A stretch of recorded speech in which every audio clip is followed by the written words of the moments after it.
Welcome back into Drilling Deeper. We've got a couple of special guests today to talk aggregates in the form of a father and son. One who's a longtime producer, and the other who more recently got into the industry on the manufacturing side of the business. But first, let's hear a word from this episode's sponsor. For producers who can't afford downtime, Kemper designs, builds, and supports complete crushing, screening, conveying, and wash systems from the pit to the pile. With in-house engineering, custom solutions, and dependable parts and service, Kemper keeps your plant moving material safely and efficiently. Learn more at kempersolutions.com or call 610-273-2066. Thanks again to Kemper, and as I tease at the top of the show, we're going to hear from a father and son duo who many of our listeners are probably at least somewhat familiar with, in Scott Alexander and his son Jason Alexander. I had the opportunity to sit down with Scott and Jason at the conclusion of the 2026 Pit Quarry Roundtable and Conference. We had a little fun talking about the family dynamic as it relates to the aggregates industry. We also talked about some of the issues of the day with these two gentlemen down in Naples, Florida. And for those who maybe aren't familiar with the Alexanders, Scott Alexander is now with Quikrete. Before that, he was with Summit Materials, but the two companies actually came together following Quikrete's $11.5 billion acquisition of Summit. Billion with a B acquisition of Summit that was completed not too long ago, just last year. And I was checking out Scott's LinkedIn page before we got in here, and he's been with some of the foremost aggregate producing companies in the industry, among them Martin Marietta, Rogers Group, Arcosa, Summit, and now Quikrete. And that's Scott's resume basically going back to 1988. And I've known Scott for about my entire 14-year career here at Pit Quarry, as he's been a fixture at the Pit Quarry Roundtable and Conference just about every year. He's probably been to more of those Pit Quarry events than me, Jack, than some of our most veteran guys on the staff too, I'm guessing. Many of you are probably familiar with Scott too from his presence at the National Stone Sand and Gravel Association event. He's got a real passion for what he does, and it was great to sit down with him at the roundtable. And at the same time, it was really great to get to visit with his son Jason Alexander, who's now the technical sales manager at Kleemann, which is of course a Verken Group company. Jason joined Kleemann in 2024 and actually encountered Jason for the first time at ConExpo ConAg. I was at the Kleemann Verken Group trade media event there. I think it was on the first day of the show, Jack. Mm-hmm. And Jason was doing a really great job with some of his Kleemann colleagues, just kind of giving an overview on what mobile plants and technology Kleemann was rolling out there at the big March 3rd to the 7th trade show out there in Las Vegas. So it was great to get to see him in Vegas. It was great to get to sit down and have a more formal conversation and visit with him at the roundtable. And I know you're familiar with Scott, mm-hmm. and I think with Jason as well, because if you don't know, in terms of how our roundtable works out there, listeners, Jack and I, we basically moderate discussion all about the industry with industry leaders like Scott Alexander and Jason Alexander. And I think you had both of them in your room here this year, Jack. I did. Yeah. It was kind of an interesting dynamic. And I know I didn't realize it until we actually kind of sat down in the room and everyone was in there. We're laying out the name tags and sort of making sure everyone's, sort of spaced out where they're supposed to be, and probably not 4 seats apart from each other. I have father and son sitting across from each other. I didn't put 2 and 2 together. I'm like, we just got 2 Alexanders in the room. What are the odds of that? But I definitely know Scott. He's been in my roundtable room, I think, once or twice, and obviously similar to you, I've gotten to know him through industry events, and just seeing him at a plethora of places. This was my first time getting to meet Jason. As a diehard Seinfeld fan, as you know, I got excited when I saw the name Jason Alexander. I'm like, oh my God, I got George Costanza in my room. This is going to be fantastic. But no, obviously Jason was a joy to have in the room, and it's clear, kind of like you said, that that Scott's passion has kind of rubbed off on Jason, because he really offered a lot of valuable, thoughtful insights, with state of the industry, sort of what Kleemann's been seeing, how they've been operating. And it was kind of a pleasant surprise for me, and I'm sure you've experienced this as well, where sometimes when you have those first timers to the roundtable, maybe not as open, maybe not kind of want to sort of sit back. It's a little shy, which is fine, totally understandable. But no, he was ready to go right from the jump, which was great. And I made note here, he sort of made a mention when we were talking about sort of state of the industry and some of the headwinds the industry's facing. He mentioned that throughout last year, he and Kleemann, like most everyone else, was affected by tariffs. And one thing he noticed was that he saw customers kind of hesitate because of that. Flip the script to 2026. He said the company met its budget in January, and with the help of data centers in Texas and in other regions, he said that they're sort of expecting COVID era numbers, which is, you know, a pretty lofty goal.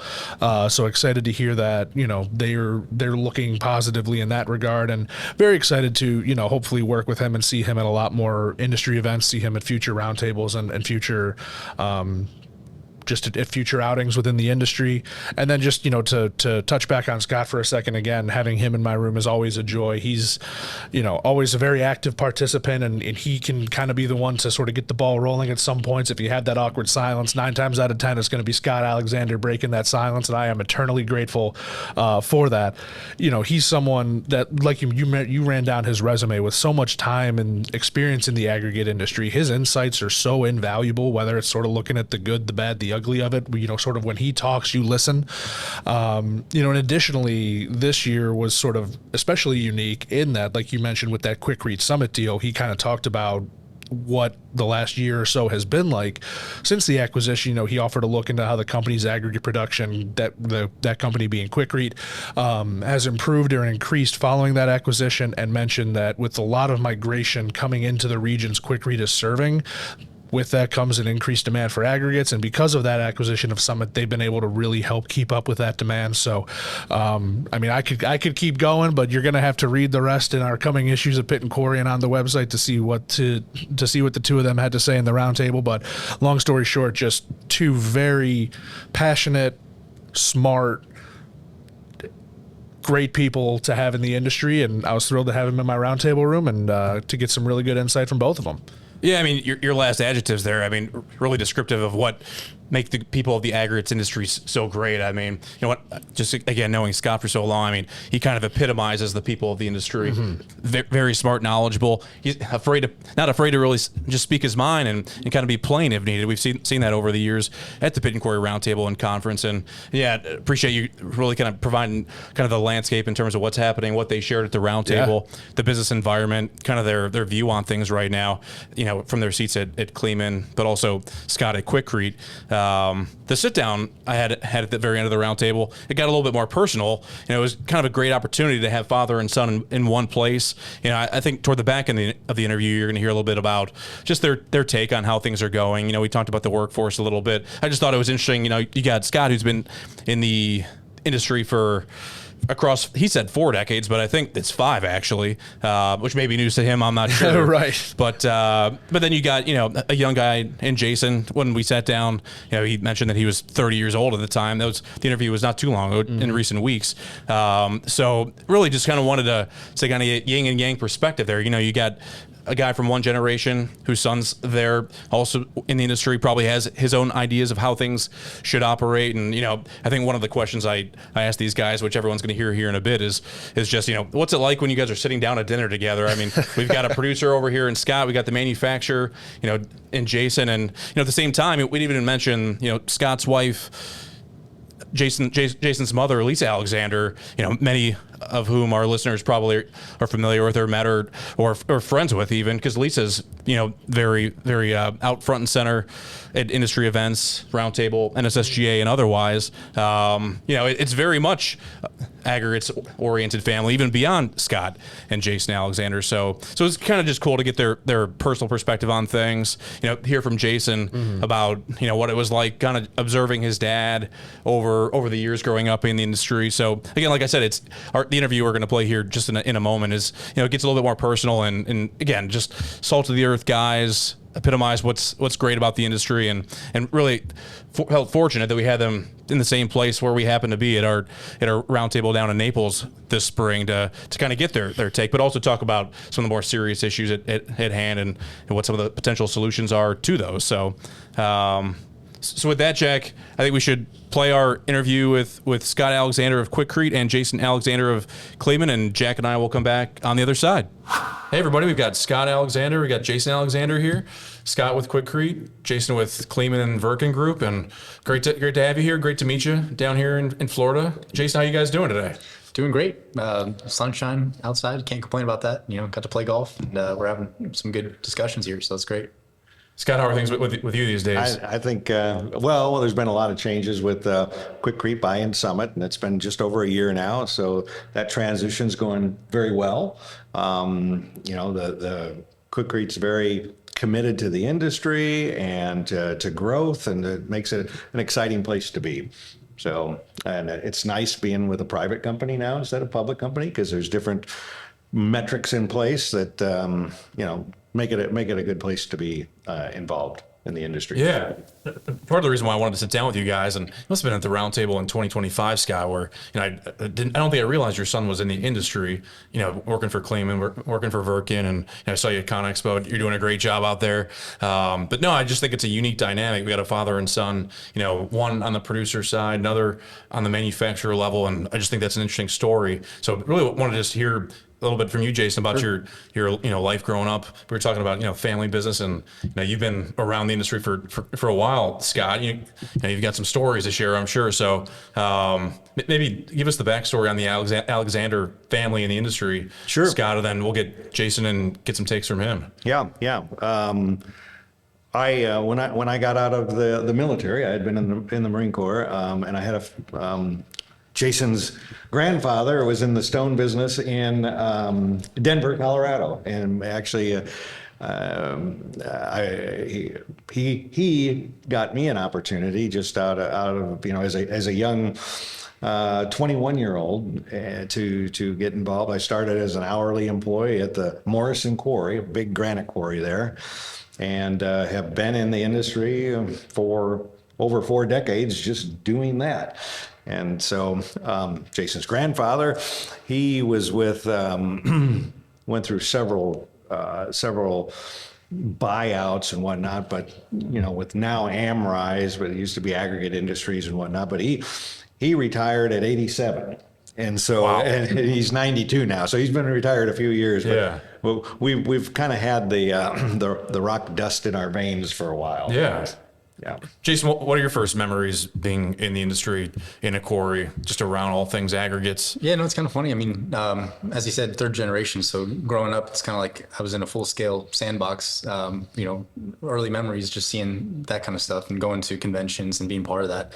I think it's funny because you can observe the long-term relationships in the close-knit industry. That's I've seen the same people my whole life. I mean, at different events in different states, and then it's funny joining in too. I mean, people make the connection, and it's nice to see how that large community just feels so small because everybody seems to be so connected. But yeah, no, I mean, man, even I had my driver's permit and I'd taken him to quarries. That's how I was learning to drive. So that's kind of been my experience getting into it and observing. So, Scott, it's got to be a point of pride for you to have your son working in the industry. I mean, we talk about year after year the workforce, and here we've got a young guy coming into the industry, finding the value, enjoying what he's doing. I mean, that's got to be tremendously meaningful to you, I would imagine.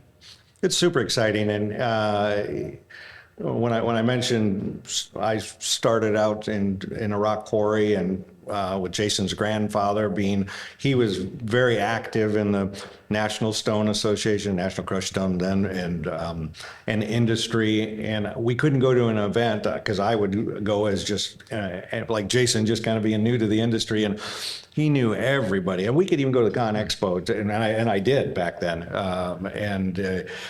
always running into somebody that he knew, and I thought, my goodness, he knows everybody. And then now, 40 years later, I'm in a very similar position where I've just because I've been around so much, I know a lot of people in the industry. I love this industry, and I'm so happy that Jason's part of it. It took him a while to want to decide to get it, and I think he's doing it now and doing fantastic. And that's one of the, as we participate in the roundtable and other events, the number one issue that always comes up is, we don't have people coming into the industry.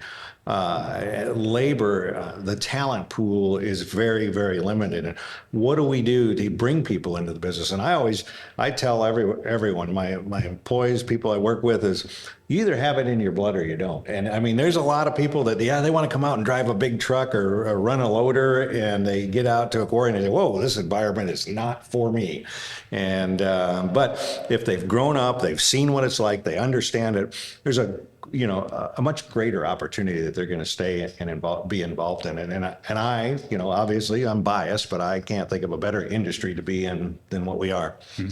Jason, what's your take? I mean, you're a young person, you represent the next generation of the industry, and your dad's talking about just this age-old problem that we have as an industry. Yet you're here. I know you kind of grew up in it. You lived and breathed it pretty much your whole life. But I mean, your peers, in your own generation, I guess. How do we reach them? I mean, how do you have friends in the industry who are taking to it, and what are the reasons why they're coming in? I mean, how do we reach more people at the end of the day? Yeah, I mean, that's funny because he's always talked about how much opportunity there is, especially if you're going to work hard, but how much of a need there is for young talent. And like he said, I mean, it took me until this last year and a half. I'm 30, so I mean, I didn't get into it until recently. I mean, part of that's just me thinking I can carve my own path, but also not realizing how serious he is about the opportunity too, and just what a good community it is. But it's funny because I started this, and I start telling my friends what I do, and they're like, never heard of it, don't even know. They don't know where the rocks come from for their buildings. They don't know that you need rocks for building. I think it's just maybe getting more opportunities to get in the door, even with, we reach out to try to reach talent at universities now. Kleemann does to get an effort to try to pull that for our own company. But, career days, career fairs, things like that, I think would be a good opportunity, even at the high school, maybe in middle school level. Just the earlier you can reach people and let them know what this life looks like and how rewarding it can be too. Yep. I'm curious too, just want to ask about just the idea of like sitting at the dinner table. I mean, you work in the industry, you do, different sides of the aisle in a way too, but I'm sure you guys, like, you have your ways, Scott. I mean, I've got my ways, we all do, in the way we do things and how we go about just our general approach to work or life, those things. I mean, so you've heard your dad's, ways, and I'm sure that you're adamant about certain things, just like any father would be. But I guess how do you guys get along? And in a way, I mean, again, we're talking about you representing a new generation. I mean, so I'm sure you've taken so much from your dad, but at the same time, there's probably you in your own mind thinking, no, maybe there's another way, or there's a better way. I don't know. So I guess I just wonder what that dynamic is like, just being family. Sure. Well, I think like family, I mean, we're so similar. I think growing up, we butt heads a little more than we would like to. But it's funny because, I think there's also always been a mutual kind of respect for just kind of developing our path. But now we get to converge on it. And especially with as much experience as he has, what's nice is, well, we might sit down at the table, right, when I'm in town or something, and I get to talk about the challenges I'm coming up against. And, he's got a unique perspective on it. One, from his experience, but being on the producer side where I'm the manufacturer. So, I can talk through him, what I'm thinking about from the manufacturer side, and he can kind of articulate from the customer perspective what he thinks, might be a different way to approach it, or what their needs are that we aren't fulfilling from the approach we're taking. So it gives a lot of perspective on how we can kind of make the customer manufacturer experience a little more synchronous. Yep. Scott, are you able to take away some perspective from Jason being on the manufacturer level, like just hearing things that you don't know about, you don't hear about regularly, but you gain new appreciation for what manufacturers do? Absolutely. Yeah. I like his vantage point because it's different than mine, both from, as you mentioned, from experience and age, and then being on the other side of the business. And so it really makes Jason's one of four. And so, and his brother and two sisters are all married. So when we have a family dinner and Jason's at the table, he and I can easily be talking about customers in Dallas, or a crusher over here, or a problem with this, and quickly alienate others at the dinner table. But it's fun because and actually our other son-in-law say, man, how do we get in that industry? We'd like to do that. So, but no, I appreciate his perspective. It's different than mine on a lot of things, and I think I've had some experiences that help him grow in what he's doing. So we never really have any arguments about the business. Yeah. Scott, you even mentioned offline, your wife, Lisa, she should be part of this interview too, I mean, she's got so much experience in aggregates. I guess tell us about your experience. I mean, I'm sure, Jason, you're probably learning things from your mom that industry-wide and beyond, that they're helping you in your everyday endeavors. Yeah, from my mom, it's funny to see because she talks a lot about when they had their own business, what a strain that could be, because, you're supporting all these different employees, all their families, and how, how important it is that they can cash their check at the end of the day because they're working hard for you and you have all those people counting on you. And so it gives me a good point of reference when I'm relating to some of our smaller customers who are, in that kind of situation. When they talk about the demands for uptime and why they need service and, why they have these urgent needs and want to be taken, like they're a big player. I mean, like there shouldn't be any difference between that, right? I have a little more sympathy for the urgency there and connecting with those people because I understand from firsthand perspective what that's like. But otherwise, even operationally, I mean, she knows what it takes to build that from the ground up. Like he said, they started from a greenfield, which was the only one that year. So I think they went through every trial that could come up that year actually as well. So yeah, so no, Lisa's always been a very integral part of, I mean, even when the kids were small, when the kids were all little, we would take them to the industry events. We'd take them to Con Expo, and we were really one of the only families to bring all the kids there, and we made an event out of it. And we had as I'd shared with you before, we had a sand and gravel operation that we owned in Indiana and Kentucky, and then a limestone operation in Tennessee, and being a small family-held business, you wear a lot of hats. And Lisa ran the office, and she could run anything really. So now, when we go out with customers or others in the industry, they're always very impressed with her knowledge of like, wow, she really knows a lot about this business. Well, she's been around it as long as I have. Yeah. I think I asked you about one of the topics we talked about during the Pit Quarry Roundtable today. Technology. Kleemann's got Spective, I know, and that's been around for a couple of years. And yep. Scott, I know I've heard you just talk about technology pretty regularly at the roundtable over the years, and you seem to have a firm grasp on where we are and where we need to go. But again, I almost wonder from like your side of the aisle and yours too, Scott. I mean, like, what do you feel good about in terms of technology and where we are as an industry and our adoption of it? I mean, maybe I'm looking at you first, Jason, because you guys have Spective and you have a sense of how end users are embracing that or what they're looking for out of it. But you just love to get your take on kind of where we are as an industry with our technology at this stage. Yeah, what I see is what I'm observing anyways. I feel like everyone appreciates technology. There's some people who maybe want it to be an easy button, and it's not that, right? It's still going to take both parties, the customer and whoever's providing it, to make it work for them. I think, there's a lot of great tools that can be used, but the bigger hurdle there is maybe just the training and level of comfortability that comes with that, and that's something that we were discussing here privately. I think the bigger challenge to work on with producers and then the manufacturers, how do we close that gap for them to make sure that they're taking full advantage of it, to make sure that what we're offering is optimizing their plant the way they want it to, and how can we offer training to support that? Can they invest the right way, put the right pressures down internally to make sure that there's follow through and that it carries out? So I think that's the opportunity I see to make the technology work for us anyway. Yeah, I've shared at the roundtable and really individually with other producers that yes, there's so much, and one of the topics today was that there is a huge opportunity within our industry to improve, to help our throughput and lower our cost, all through the use of technology. We've got to, as leaders in the company, we really need to work towards developing our people on the technology side, and because it's still very much basic. Let's crush and get as much tonnage as we can through the crusher and get the material out the gate, and not enough focus on, wow, we could make sure that our efficiency is improved by this, or our throughput's improved, all through the use of technology. And I think I believe there's a tremendous benefit to doing that, and you can easily cost justify it.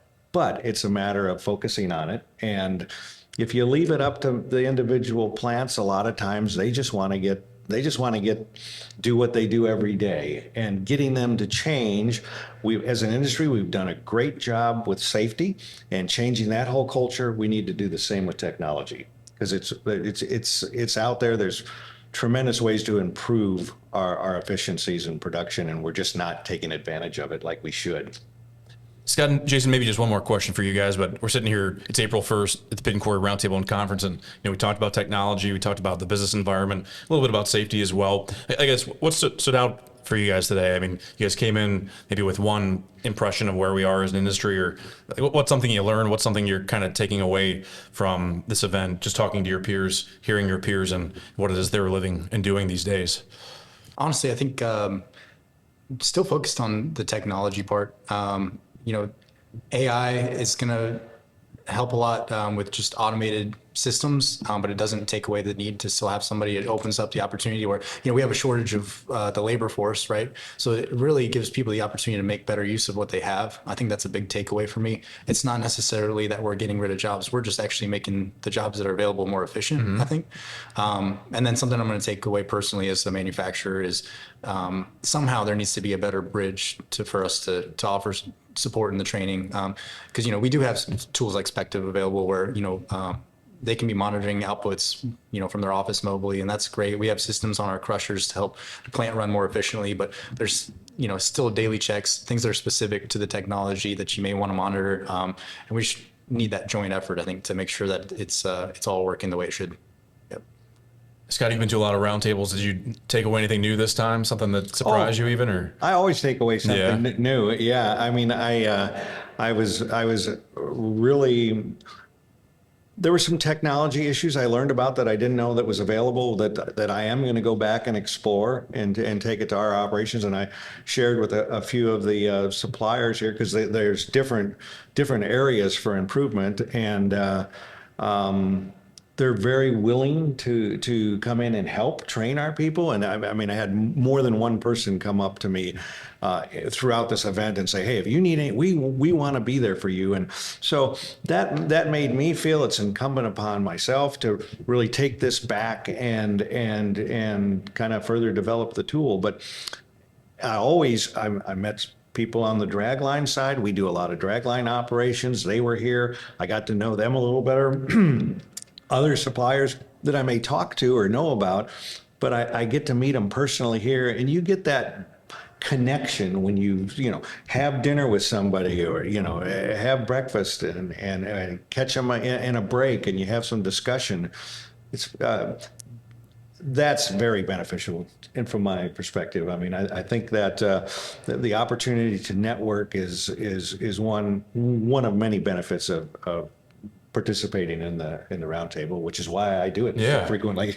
No, that's one thing that may never change. Hopefully it doesn't. I mean, the connections, you're probably already seeing that. You know that. It sounds like, he knew everybody at ConExpo when he was, a tot. So, I hope that doesn't change. And that's very important, that in-person part of the aggregates industry. So, but guys, Scott, Jason, Alexander, so great to visit with you, sit down, and looking forward to seeing you guys again down the road. Best of luck to the Alexander family. Thank you. Yep. Enjoyed it. Appreciate it. And now a word from our sponsor.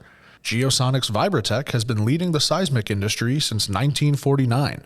They are the original innovator and trusted standard for seismic monitoring in the aggregate industry. As pioneers in remote technology, they provide vibration, noise, dust, geotechnical, and environmental data you depend on. Stay connected, compliant, and informed with Geosonics Vibratech. Visit www.geosonicsvibratech.com. Thank you to Geosonics and Vibratech for sponsoring this episode. Well, thanks again to Scott and Jason Alexander. We caught up with them at the 2026 Pit Quarry Roundtable and Conference. Scott, as you just heard, is a veteran of the Roundtable. It was actually Jason's first time down there, and it was great to have them both down in Florida, and we hope to have them with us again in 27 and beyond. Absolutely. Toward the back end of the interview, Jack, Scott talked a little bit about the mindset of today's producers, and it's a concept that we've talked about on the show time and again, I'm sure. I know at least offline we have, and I feel like it's just a concept we've heard a lot about, but it's just the idea of getting into this more efficient mindset versus just kind of putting put materials on the ground. We're talking about how do we get more out of technology, or how do we use technology to get more out of our operations, to get more material on the ground. And I thought Scott had kind of an interesting observation. He was talking about, sometimes we get in the daily grind as operators, and, we got to hit those marks. We got to hit those goals at the end of the day. There's got to be X number of tons on the ground. And it's hard to find time, in between getting X number of tons on the ground to find efficiencies that are going to help us get X number of tons on the ground that much faster, that much better, that much more efficient. But we're, again, talking about technology, and it's really upon producers today to find that time, or to find the people who have the time to get you there, so that you're not just inefficiently putting materials on the ground. And yes, you're hitting those marks, but again, kind of the name of the game is efficiency. So I don't know, I just thought that was kind of a takeaway that I had from kind of the back end of that interview, Jack. And again, I think one of the interviews I had in recent years, maybe a year and a half ago, it was with a dealer representing Komatsu, and he used the phrase aggressive efficiencies, and that really stuck with me. I mean, I feel like that's what I see manufacturers touting, and that's what they're trying to pursue to help producers at the end of the day avoid downtime, elevate their uptime, and just be more efficient, and kind of get out of the old mindset of just got to put so many materials on the ground. Well, we have to get smarter. Sure. Yeah, and I think we've talked about it a lot on this podcast, and I know it's a topic and a subject that has kind of I've become very interested in, and sort of have developed somewhat of a passion for, and just sort of learning more about it and understanding what companies are doing to do it. But that's where you're seeing so many of these companies start to incorporate telematics and different technologies like you're talking about, to find those efficiencies for them, to sort of to show like, hey, this is running at X%, or this is currently doing this, and they can kind of look at it and say, all right, well, if we tweak XYZ thing, we can again increase that efficiency, take, kind of like you said, taking the focus away from just produce, but how can we make this the most efficient and in turn hopefully longest lasting setup we can. And it's sort of, you talk about aggressive efficiency, and a part of that I think can sometimes be being willing to take a second to sort of plan and be strategic about downtime, to take that time, take an hour, take 2 hours, take however long you need to look at and address what's going on with your plant. Because if you take that time now to sort of spot potential failures, spot something that could be wearing out, again, find different ways of efficiencies, that 2 or 4 hours could prevent days of downtime down the line if something goes wrong, or if something goes off kilter. So I think there's, between the technology and just sort of being willing to take the time to attune yourself to what an operation is doing, I think that's a very interesting and a very poignant way of looking at sort of the mentality shift that is going on, and really probably should be going on within the industry. Yeah, I think you're right, Jack. Just thinking about Scott's comment, I was even kind of looking inward, and we're not aggregate operators. We cover the industry at Pit Quarry, but I was thinking, it's hard to get out of that daily grind. I mean, at Pit Quarry, you're doing certain things. You're responsible as the editor-in-chief for Portable Plants magazine as well, which is Pit Quarry's sister publication.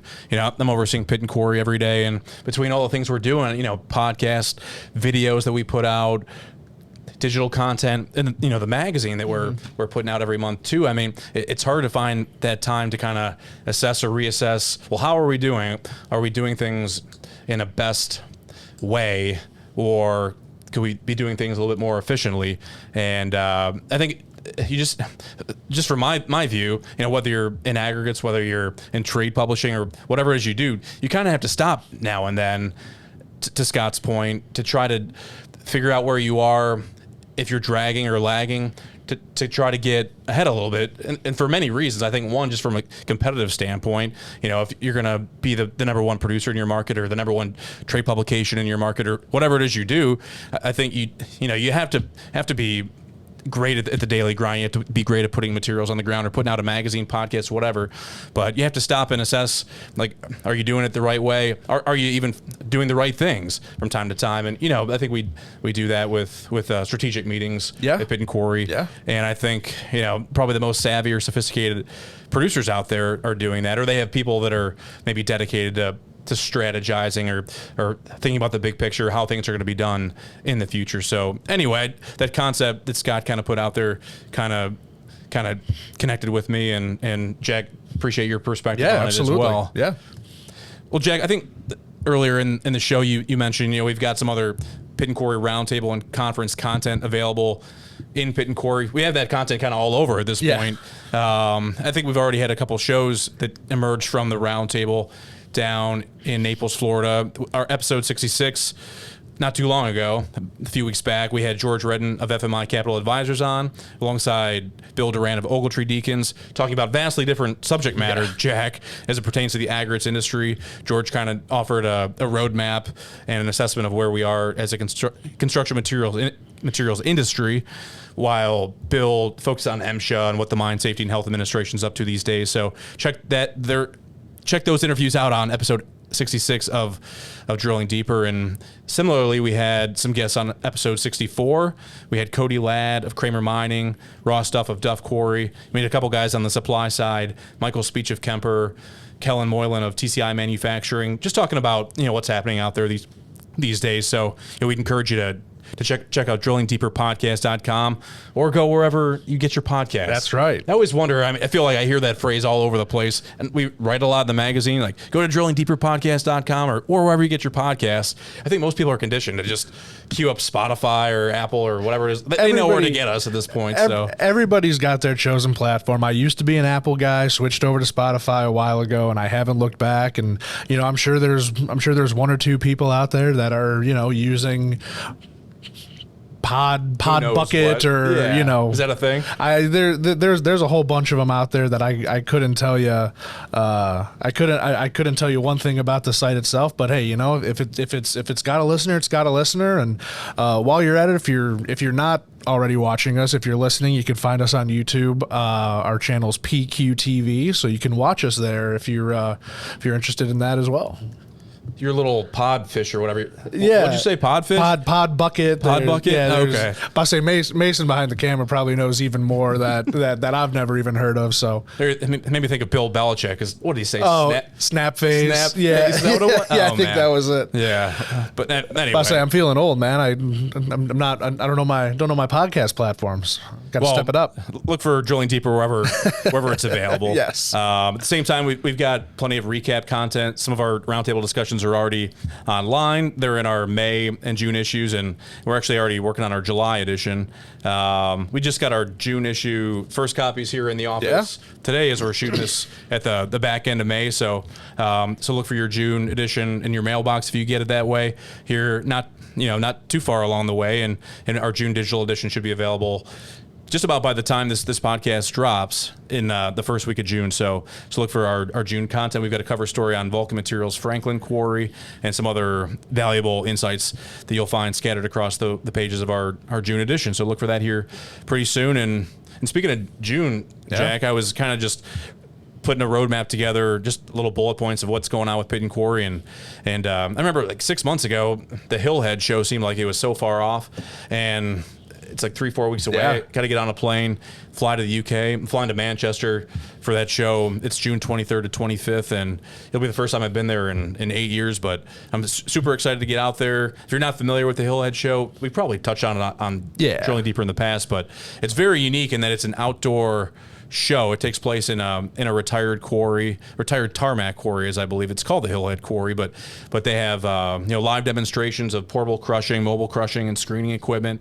They're just like a ConExpo ConAg, I guess, but it's all outdoors. So I'm super excited to get out there. I was kind of just doing an assessment of who's out there, and a lot of the manufacturing companies and service providers that touch on the U.S. market and the Canadian market here. They're going to be out there.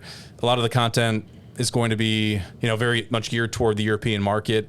It's a UK European show, but sometimes, they're coming out with, wash plants, crushing innovation that they're unveiling first at Hillhead, and that it trickles down here later. So just from a content standpoint, it's kind of a cool opportunity for Pit and Quarry to get out there and see what's happening in the UK market and kind of get a jump in some cases in terms of what the technology and equipment innovation is out there. So yeah, and I know 2 years ago our group director Rob Fulop went, and he kind of wore two hats. He was out, promoting the magazine, but also got some really good coverage and got some good photos to bring back, and again just kind of showcasing a lot of really good developments. I think similar to Con Expo, obviously this one being on a much larger and sort of global stage, I think it's a spot where companies are very excited to kind of highlight new stuff. There's a lot of great demonstrations kind of showing stuff in action. So I'm excited for you to go, man. Should be a good time. Yeah, we've already been seeing some pre-show releases from certain companies. I think Aztec, Terex Washing,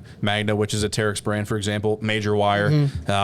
We've got some of that content already on pitandquarry.com if you want to check that out and see what's in the works for Hillhead. Any rollouts, equipment rollouts that are going to be coming our way here in the coming weeks, but you could probably expect some more coverage and possibly some future content for Drilling Deeper podcasts coming out of that show, which is in Buxton, England. So that's going to be coming up in recent weeks. And Jack, we met this morning just kind of outlining some of our travel that's coming up too, and you're going to Anaconda Equipment's open day in just another week or so, I think, right? Yeah, a week from us filming here. It'll be Tuesday, June 2nd. They're having an open day. They're showcasing some new equipment. There's going to be a demo of the I-14R, one of their newest crushing plants out. So excited to do that. It's up in the Buffalo area, so should be an exciting visit. See what the latest from Anaconda is. Yeah.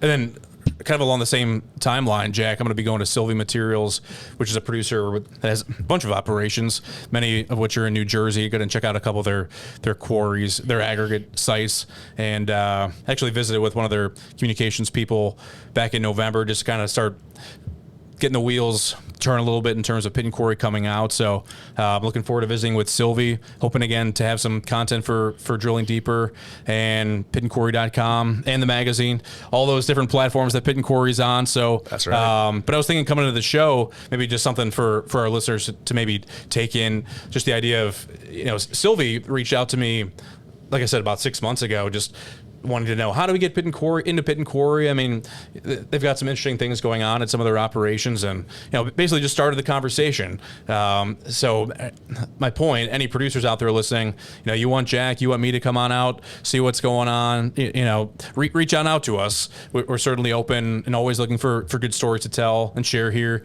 on the podcast. So hit us up, look for our contact information, and we're always more than open to have a conversation about coming out and seeing operations in the U.S. and Canada. So just keep that in mind.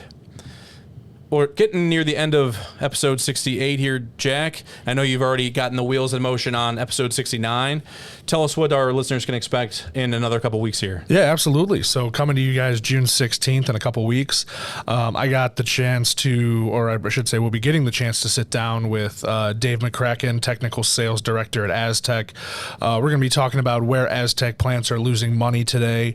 We're going to be hitting on a bunch of different topics. We're going to be looking at lessons learned from working across global operations, hidden inefficiencies impacting today's plants, productivity and uptime, sustainability, operator experience, and how safety impacts your bottom line. I've gotten to know Dave a little bit over my time with Pit and Quarry. We've collaborated on a couple submitted articles. We've obviously got to meet at different events and trade shows, and we had our planning meeting last week to kind of go over what this episode's going to look like, and I'm super excited to talk with him. He's another guy in the industry similar to Scott and Jason Alexander, like we were talking about earlier. That's just a wealth of knowledge, very passionate about what he does, and obviously Aztec has been a great company to work with as well. So looking forward to that episode going live. You guys will be getting it June 16th, and you will not want to miss my conversation with Dave McCracken. We'll look forward to checking that out here June 16th, Jack, and just want to thank again Scott Alexander of Quikrete and Jason Alexander of Kleemann for sitting down with us at the Pit and Quarry Roundtable and Conference and sharing their story with us. It was great to hear, great to get to know Jason a little bit, and of course see Scott once again. So if you weren't familiar with those guys, hope you enjoyed the opportunity to get to know them a little bit through the lens of the Drilling Deeper podcast, and we'll look forward to hearing from Dave McCracken on the next episode. So for Jack Kapansky, I guess I'm Kevin Yannick. I suppose you are. I suppose I am. See ya. See ya.